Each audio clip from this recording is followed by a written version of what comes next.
요즘 자동차에는 친절한 여자분이 함께 동승합니다. 그래서 늘 길을 안내해 줍니다. 그 이름이 내비게이션이라고 하는 분입니다. 내비게이션이 없었을 때는 참 운전해서 어디를 가는 게 쉽지 않았습니다. 출발하기 전에 미리 큰 지도책을 펼쳐놓고 그리고는 목적지를 보면서 글로 가려면 어디로 가야 되는지 몇 번 도로를 타고 어디를 지나서 어디로 가야 되는구나 한참을 익히고, 그리고는 출발을 해도 가다 보면 이 길이 맞는가 저 길이 맞는가 늘 고민하면서 그러면서 목적지를 향해서 가곤 했습니다. 근데 지금은 목적지를 향해서 가면서 고민하는 사람이 없습니다. 그냥 내비게이션이 안내해 주는 걸 의지하고 가면 누구나 다 안전하게 목적지까지 인도함을 받기 때문에 그렇습니다. 포도나무 대신 예수님께 가지인 우리가 잘 붙어 있기만 하면 우리가 어떻게 해야지 열매를 맺을지 우리가 고민할 필요가 없습니다. 그저 잘 붙어 있기만 하면, 그래서 그분의 허락하시는 양분을 우리가 받아 누리기만 하면 저절로 우리에게 열매가 맺어지는 것입니다. 우리가 무엇을 어떻게 해야 될지 고민할 필요가 없기 때문에 그렇습니다. 정말 중요한 것은 붙어 있으면서 그때 우리에게 말씀하시는 것에 우리가 순종할 것이냐, 아니면 내 생각을 가지고 불순종할 것이냐라고 하는 것이 중요한 것입니다. 자존자로 스스로 능력으로 최선을 다하는 자는 자신의 최선밖에 이룰 수 없습니다. 그런데 의존자로 주님의 인도하심에 순종하는 자는 자기의 능력 이상의 삶을 살아가게 됩니다. 우리 안에 함께 하시는 주님으로 말미암아 주님의 능력이 우리의 삶을 이끌고 가기 때문에 주님께 온전히 의존하는 자는 주님의 능력이 우리의 삶에서 함께 하심으로 우리의 능력 이상의 삶을 살아가게 되는 것입니다. 이것이 분명하게 깨달아지고 경험되는 사람은 그래서 하나님의 음성에 귀를 기울이게 되어 있습니다. 그리고 하나님께 묻게 되는 겁니다. 그것을 깨닫지 못한 사람들은 스스로 자기의 힘으로 살아가려고 바둥바둥 애를 쓰는데, 그런데 그것밖에 못 삽니다. 그런데 이것을 깨달은 사람은 그저 하나님께 조용히 묻고 하나님께서 말씀하심을 따라서 살아감으로 내 능력으로 살 수 없는 그 놀라운 삶을 살아가게 되는 것입니다. 그래서 의존할 수밖에 없는 존재라고 하는 사실을 깨닫게 하시는 그 시련 앞에 우리가 놓이는 그것이 복입니다. 그것을 통해 나는 스스로 할 수 없구나, 포도나무에 꼭 붙어 있어야만 되는구나 라고 하는 것을 깨닫게 하는 것이기에 그것이 우리에게 복이 되는 것입니다.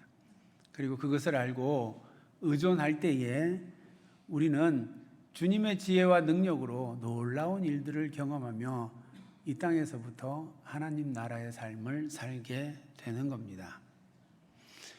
오늘 말씀은 하나님께서 약속하신 말씀을 어떻게 그 믿음의 조상들을 통해서 그들을 이끄시며 그 약속하신 바를 이루시는가라고 하는 것을 우리에게 보여줍니다. 우리는 이를 통해 약속하신 것을 반드시 기억하시고 또 그 약속하신 것에 신실하신 하나님을 만나게 되는 겁니다. 그리고 하나님의 약속을 붙들고 그 말씀에 순복할 때에 우리는 언제나 하나님의 그 능력으로 사는 삶을 살게 되는 것입니다. 이 삶이 우리 모두의 삶에 이루어지기를 원합니다.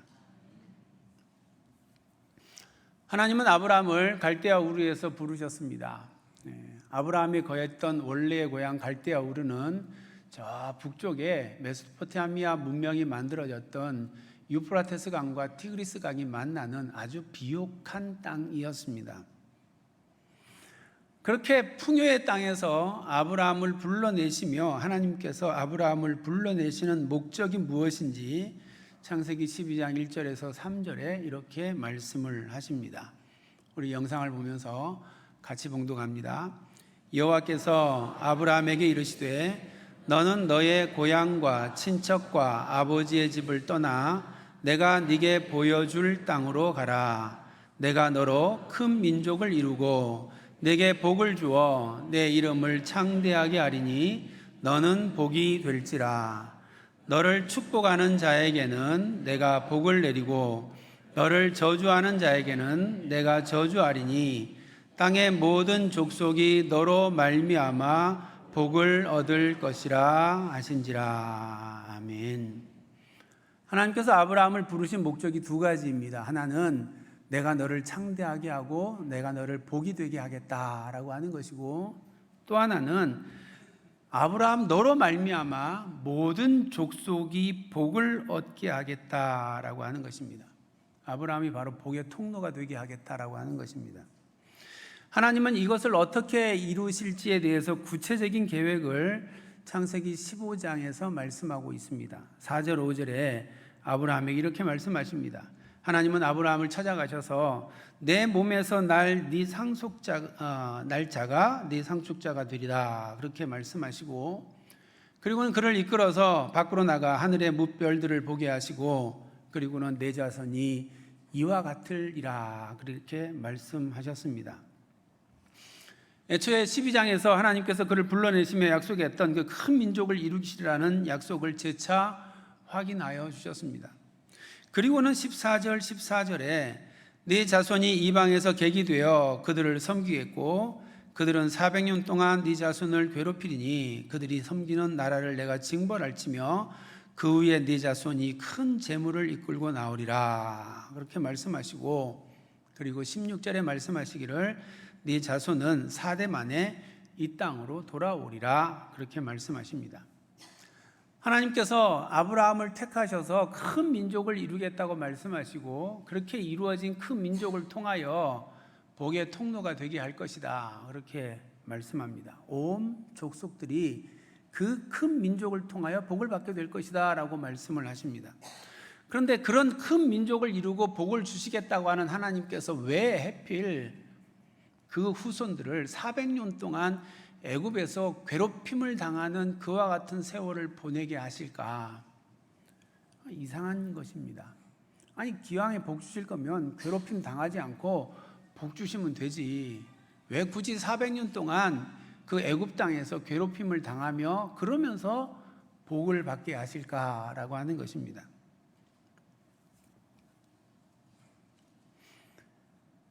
하나님께서는 아브라함의 후손을 이방 땅 애굽에 들여보내시고, 그리고 400년이 지난 4대 만에 이끌어내셔서 지금 아브라함에게 말씀하고 계시는 그 가나안 땅으로 돌아오게 하겠다 그렇게 말씀하십니다. 하나님의 계획은 분명합니다. 아브라함의 후손 야곱의 때에 그 후손들을 풍요의 땅 애굽에 들어가게 하시고 그곳에서 400년을 보내게 하시며 큰 민족으로 번성하게 하십니다. 하나님께서 약속하신 대로 그 애굽 땅에서 큰 민족이 되게 하십니다. 그러나 하나님은 자기 백성을 그 풍요의 땅에 머물러 살아가게 하시기를 원하지 않았습니다. 오히려 그 땅은 내가 징벌할 땅이라고 그렇게 말씀하십니다. 풍요를 위해 온갖 우상을 만들어 섬기는 영적 암흑의 땅이기 때문에 그렇습니다. 그래서 택한 백성이 그 땅에 머물러 살아갈 마음을 갖지 않도록 그 땅에서 괴롭힘을 받게 하십니다. 마침내 하나님께서 하나님의 계획 가운데 세우실 그 나라를 향하여 자 이제 가자라고 할 때에 모두가 기꺼이 따라갈 마음을 가질 수 있도록 그렇게 400년을 그곳에서 괴롭힘 당하며 번성하게 되는 것입니다. 하나님의 계획은 아브라함에게 지시한 땅 가나안 땅에 세울 하나님의 통치가 이루어지는 신정 왕국인 하나님의 나라를 세우는 것입니다. 그리고 그 하나님의 나라 백성으로 그들이 세워짐으로 말미암아 그들을 통해 온 천하 만민이 이 복을 받는 복의 통로로 사용하시겠다라고 하는 것이 하나님의 계획입니다. 하나님은 이 계획을 세대가 거듭되어 가는 가운데에서도 바꾸지 않고 변화 없이 이루어 가십니다. 이삭이 이방인의 땅 그랄로 내려가서 그곳에서 거부가 됩니다. 그런데 하나님은 이삭이 그 땅에 머물러 살아가도록 허락하지 않습니다. 이삭이 그랄 땅의 백성들에게 미움을 받아서 계속 쫓겨나가게 되는 그와 같은 삶을 삽니다.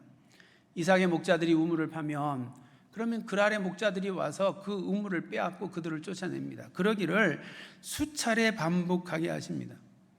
하나님의 계획은 아브라함의 후손이 풍요의 땅에서 번성하는 것까지입니다. 그 풍요한 땅, 그 평야, 그 블레셋 땅에서 사는 것은 하나님께서 허락하지 않으십니다. 하나님은 기어이 이삭을 그 땅에서부터 쫓아내서 척박한 골짜기의 땅 브엘세바까지 가도록 그렇게 만드십니다. 그리고 창세기 26장 24절에 이렇게 말씀하십니다. 나는 내 아버지 아브라함의 하나님이니 두려워하지 말라. 내 종 아브라함을 위하여 내가 너와 함께 있어 내게 복을 주어 내 자손이 번성하게 하리라. 아브라함에게 약속하셨던 것처럼 하나님께서 이삭에게도 말씀하시기를 두려워하지 마라. 내가 너로 번성하게 할 것이다. 그렇게 말씀하십니다. 아니, 번성하게 하시겠다는 하나님께서 왜 그 편한 땅, 번성의 땅, 풍요의 땅에서 자꾸만 쫓아내시는 것입니까? 하나님께서 계획하신 아브라함의 후손의 번성이 이루어지면 그곳에 더 이상 머물러 살지 못하도록 하시고, 그리고 척박한 골짜기 땅으로 그를 몰아내시는 것입니다. 왜 그러는 것입니까? 하나님의 궁극적인 목적은 자기 백성들이 그 풍요의 땅에서 번성하게 사는 것이 목적이 아니기 때문에 그렇습니다. 자기 백성을 그렇게 번성하게 하면 그런 다음에 그들 안에 세우실 하나님의 나라가 목적인 것입니다. 그 하나님의 나라를 세우기 위한 적합한 곳으로 그 백성들을 이끌고 가시는 것입니다. 창세기 28장을 보면 이삭의 아들 야곱이 아버지와 형을 속이고, 그리고는 아버지의 그 아들에게 가는 장자의 축복을 가로채고, 그리고 그것으로 인해 외삼촌 라반의 집으로 피신하는 그와 같은 내용이 나옵니다. 야곱은 피신하는 그 길 가운데에서 이 베델이라는 곳에 이르러 거기서 잠을 잡니다. 그때에 하나님께서 야곱에게 나타나셔서 말씀하십니다. 창세기 28장 14절 15절에 이렇게 기록되어 있습니다. 네 자손이 땅에 티끌같이 되어 네가 서쪽과 동쪽과 북쪽과 남쪽으로 퍼져나갈지며 땅의 모든 족속이 너와 네 자손으로 말미암아 복을 받으리라. 내가 너와 함께 있어 내가 어디로 가든지 너를 지키며 너를 이끌어 이 땅으로 돌아오게 할지라. 내가 네게 허락한 것을 다 이루기까지 너를 떠나지 아니하리라 하신지라. 하나님께서 왜 야곱을 선택하셨는지 성경에는 그 이유가 분명하지 않습니다. 큰아들 에서가 있음에도 불구하고 야곱을 택한 이유가 성경에 그렇게 정확하게 나와 있지 않습니다. 야곱이 에서보다 더 하나님을 경외했느냐? 그것도 뭐 별로 그렇게 그럴 것 같다라고 여겨질 만한 부분들이 성경에 없습니다. 야곱에게서 하나님의 선택을 받을 믿음의 조상이 될 만한 어떤 인품을 발견할 수가 없습니다. 그런데 왜 하나님께서 야곱을 택한 것입니까? 그것이 하나님의 주권 안에 있습니다. 야곱이 선택된 이유는 그가 약속을 이어받는 아브라함의 후손이기 때문에 그렇습니다. 야곱에게서 굳이 그 이유를 찾자고 하면 그가 그 하나님의 약속에 대한 기대를 가지고 있었다라고 하는 사실입니다. 하나님은 믿음의 조상들을 세우고 아브라함에게 약속하신 그 약속을 계속 이어가고 계십니다. 그리고 그 약속을 통해서 마침내 큰 민족을 이루고 그 민족을 통해 하나님의 통치가 이루어지는 하나님의 나라를 만들겠다라고 하는 것이 하나님의 계획입니다. 그런데 야곱은 멋모르고 그 약속, 아브라함과 이삭과 그 밑으로 내려오는 그 약속에 대한 기대가 있었습니다. 그래서 하나님께서는 야곱을 택하셔서 아브라함에게 약속하신 그 약속을 지금 야곱을 통해 이어가고 있는 것입니다. 그래서 정말 보잘것없는 야곱을 하나님께서 이끌어 가십니다. 하나님께서 허락하시는 것을 다 이루기까지 너를 떠나지 않겠다고 그렇게 말씀하십니다. 하나님의 계획대로 너를 이끌어 너가 지금은 쫓겨나 저 외삼촌 라반의 집으로 가지만 그러나 다시금 이 가나안 땅으로 내가 돌아오게 하겠다. 하나님의 계획의 땅이 가나안이기 때문에 다시 오게 하겠다 말씀하는 것입니다.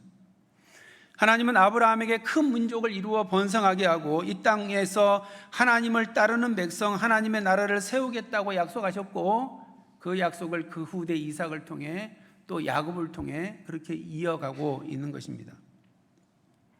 하나님은 형편없는 야곱을 약속의 후손이 되게 하시기 위해서 그의 삶을 계속 이끌어 가시는 것입니다. 그의 삶이 편안한 삶이 아닌 계속 쫓겨가는 삶을 살게 하십니다.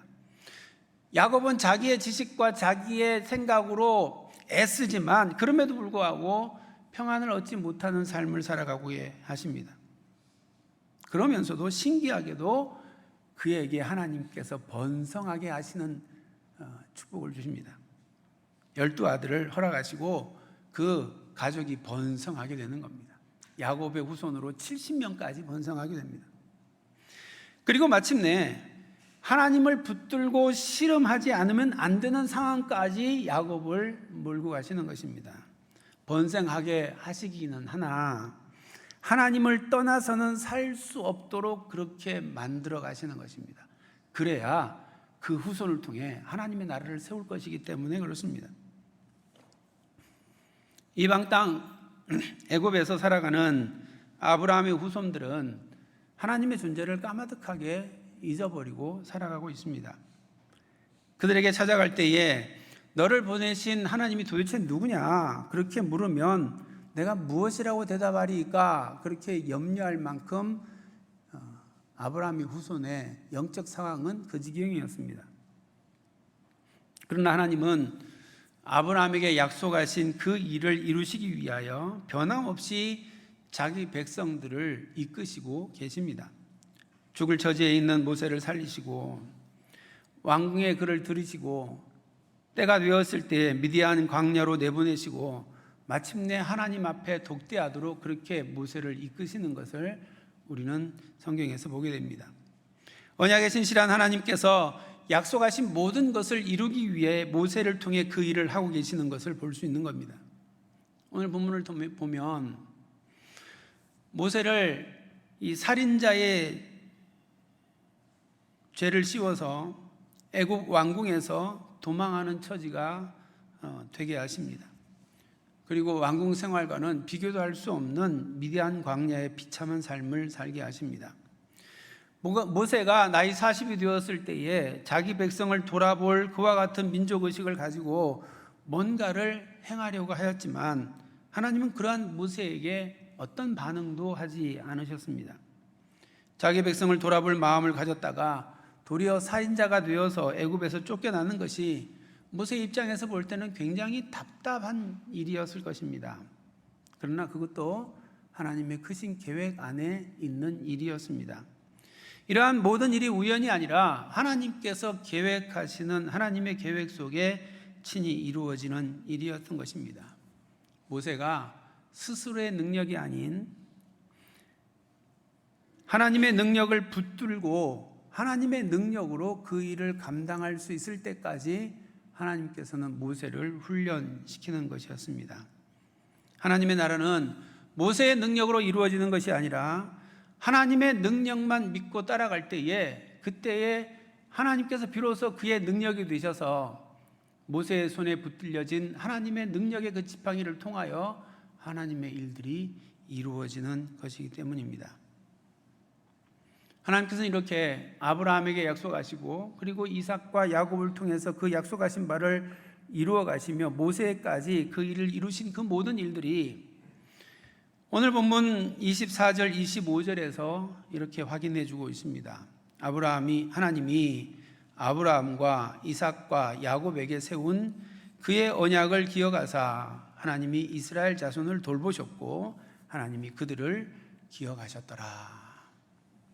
하나님께서 아브라함에게 약속하시고 세우신 그 계획을 이삭과 야곱을 통해 역사를 주관하시며 사람을 세워가시며 그 일을 이루어 가십니다. 그리고 마침내 모세를 통해 하나님께서 이 일을 이끌고 계신다라고 하는 사실을 이 구절이 우리에게 말씀해 주고 있는 것입니다. 하나님은 믿음의 조상이 어디로 가든지 그곳에서 번성하게 하셨습니다. 그러나 그렇게 번성하게 하는 풍요의 땅에 살아가도록 허락하시지 않았습니다. 때가 되면 아무리 그곳이 좋아도 어떻게 하셔서라도 그 땅에서부터 택한 그 백성들을 쫓아내셨습니다. 그리고 더 척박하고 시련이 있는 땅으로 그들을 이끄셨습니다. 이는 그 백성들에게 고난을 주시기 위해서가 아닙니다. 척박하고 시련의 땅으로 이끄셔서 지금까지 번성케 하시고 앞으로의 삶을 이끄실 분이 여호와 하나님이라는 사실을 그들에게 분명하게 알게 하시기 위해서인 것입니다. 인생의 주관자이시며 택한 백성의 주인이신 하나님과 어떻게 함께 동행하며 그의 능력으로 살아가는가라고 하는 법을 가르치시기 위해서인 것입니다. 그래서 애굽에서 번성한 이스라엘을 출애굽한 후에 편안하고 쉬운 길이 있었습니다. 지중해 연안을 따라 블레셋이 있는 그 길로 가면 편안하게 가나안까지 갈 수 있었습니다. 그럼에도 불구하고 그 길로 가지 않고 홍해를 가르시고 그리고 척박한 광야를 통하여 지나가게 하셨습니다. 그것을 통해 너희들의 가는 길을 오직 하나님의 말씀만 따라서 하나님의 인도하심을 따라가지 않으면 갈 수 없음을 깨달아 알게 하신 것입니다. 오직 하나님만 의지하며 사는 법을 가르쳐 주신 것입니다. 주님께서 우리의 인생에 분명한 계획을 가지시고 하나님의 계획과 섭리 가운데 우리를 하나님의 백성으로 택하시고 여기까지 인도하셨습니다. 우리가 이 사실을 알면 어떤 처지, 어떤 형편에 우리가 놓인다 할지라도 우리는 낙심하지 않습니다. 왜냐하면 여기까지 인도하신 하나님께서 우리의 삶을 하나님의 나라에까지 인도하실 것이라고 하는 것을 우리는 성경에서 보고 있고 또 우리가 그렇게 믿고 있기 때문에 그렇습니다.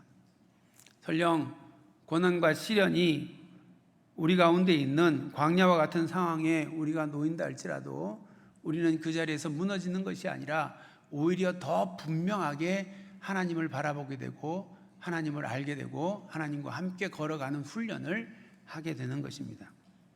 그때에도 하나님께서 나와 함께 하시며 나의 삶을 섭리 가운데 이끌고 계신다는 것을 믿기 때문에 그렇습니다. 하나님께서 허락하신 것을 다 이루기까지 우리를 떠나지 않을 것이기 때문에 그렇습니다. 비록 내가 생각하는 더할 나위 없이 멋진 계획이 이루어지지 않는다 할지라도 하나님 안에서 우리가 생각하는 것보다 더 아름다운 계획이 이루어질 것을 우리가 믿기 때문에 그렇습니다. 이 믿음이 우리에게 있기를 원합니다. 우리를 향한 하나님의 가장 아름답고도 분명한 계획이 있음을 우리가 알게 되면 이제는 나의 뜻대로 일이 되지 않아도 우리 마음이 무너지지 않는 것입니다. 우리가 뜻한 일을 시작하기에 앞서서 우리가 먼저 주님께 묻게 되는 것입니다. 그리고 주님의 뜻을 따라가게 되는 것입니다. 그리고 주님께서 내 안에 행하시는 일들을 우리가 날마다 눈으로 바라보며 살아가게 되는 것입니다. 주님께서 하셨습니다. 그렇게 고백하면서 우리의 삶을 만들어 가시는 주님을 우리가 구체적으로 바라보고 함께 동행하게 되는 것입니다. 그리고 그렇게 주님의 뜻에 맞추어 우리의 삶을 살아가게 되는 것입니다. 책에서 어떤 분의 간증을 읽었습니다. 그분은 어려운 어떤 일을 앞에 두고 정말 하나님 앞에 간절히 기도하며 준비했습니다.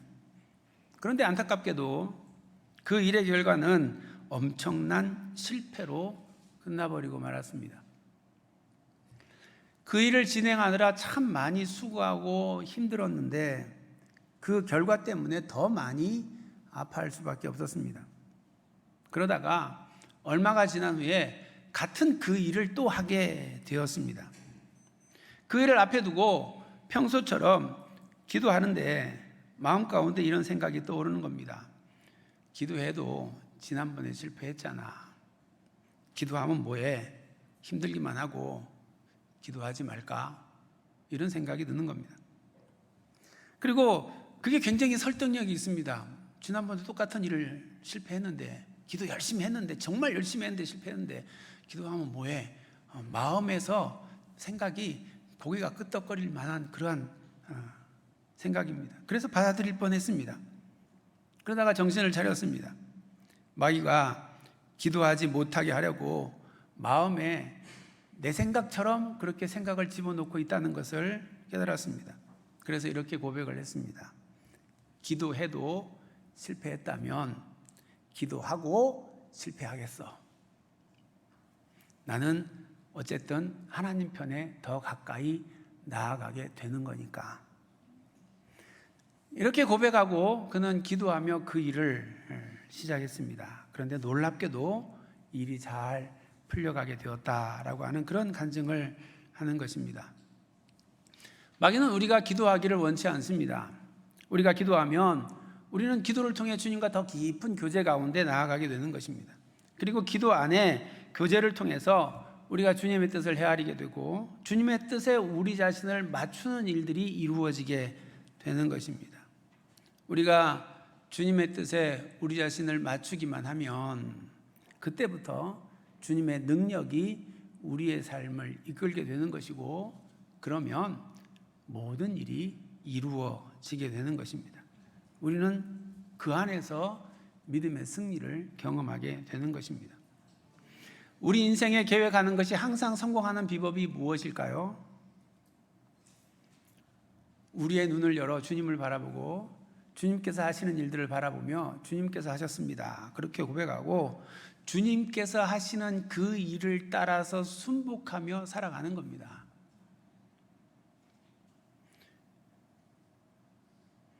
천지의 창조자이시고 역사의 주관자이신 그 주님의 하시는 일에 우리의 삶을 맞추고 살아가면, 그러면 성공적이지 않은 일이 있을 수 없습니다. 우리에게 연약한 것을 기억하시고 반드시 이루시는 주님과 동행하며 주님의 언약을 따라서 믿음의 삶을 살아가면 우리의 삶은 주님의 능력으로 이루어지는 하나님의 나라를 경험하며 살아가게 되는 것입니다. 왜 하나님께서 우리를 이 땅 가운데 수많은 사람들 가운데 믿음의 사람들로 우리를 부르셨습니까? 하나님께서 아브라함을 부르신 목적과 똑같습니다. 우리를 부르셔서 먼저 우리를 복되게 하시기 위해서입니다. 주님께서 우리 안에 계심으로 말미암아 우리 안에 이루어지는 하나님의 나라를 먼저 경험하게 하시기 위해서입니다. 그렇게 우리가 하나님의 나라를 우리 안에서 경험하면 우리의 모든 삶이 그분께 맡겨지고, 그리고 그분의 이끄심을 따라 그분의 능력으로 살아가는 승리의 삶이 우리 안에 경험되는 겁니다. 그리고 그러한 삶이 우리가 살아가는 삶의 영역 가운데에서 흘러감으로 하나님의 나라가 우리의 영역 가운데 확장되어지고, 그러한 우리가 모이는 교회 가운데 하나님의 나라가 드러나게 되는 것입니다. 세상 사람들이 성도를 통해, 교회를 통해 하나님의 나라를 바라보게 되는 것입니다. 그때에 우리의 상황, 그리고 우리가 이전에 경험했던 경험들, 그것과 상관없이 우리는 언제나 하나님께서 이루시는 그 승리를 경험하게 되는 것입니다. 때로는 광야와 같은 삶을 살아갈 때에 하나님께서 하나님과 더 가까워지라고 나를 이 풍요의 땅에서, 번성의 땅에서 끌어내어 지금 골짜기로 끌고 가시는구나, 그렇게 깨달으면 되는 겁니다. 그리고 그때 더 주님을 바라보면 주님께서 그러한 우리 안에 하나님의 나라를 세워가시는 것입니다. 이것을 깨닫고 날마다 주님과 함께 이 믿음의 길 걸어갈 수 있기 원합니다. 그럴 때에 우리를 통해 먼저 하나님의 나라를 경험하게 하시고, 또 우리로 하여금 이 땅의 모든 족속이 복을 받게 되는 하나님의 나라를 들어 선포함으로 그들도 보게 되는 그와 같은 삶으로 인도하실 것입니다. 이 믿음의 길에 기쁨으로 달려가는 우리 모두가 되기를 주님의 이름으로 축원합니다. 이제 주신 말씀을 생각하며 이렇게 찬양하기 원합니다. 이 찬양은 우리에게 이와 같은 고백을 하게 합니다.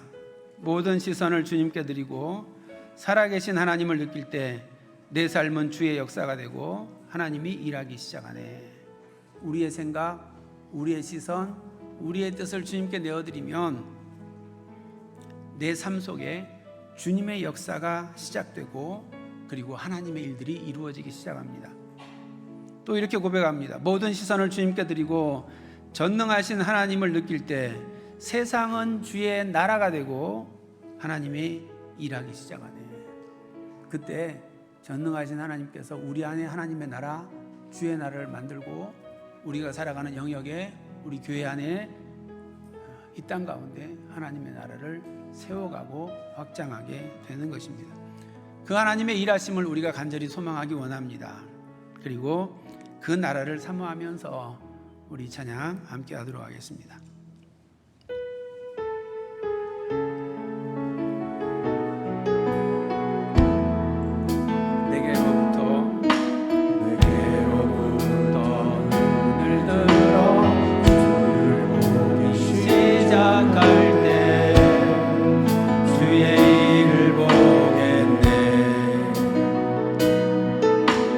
작은 마음 돌이키사 하늘의 꿈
우리를 향한 하나님의 위대한 계획을 믿습니다.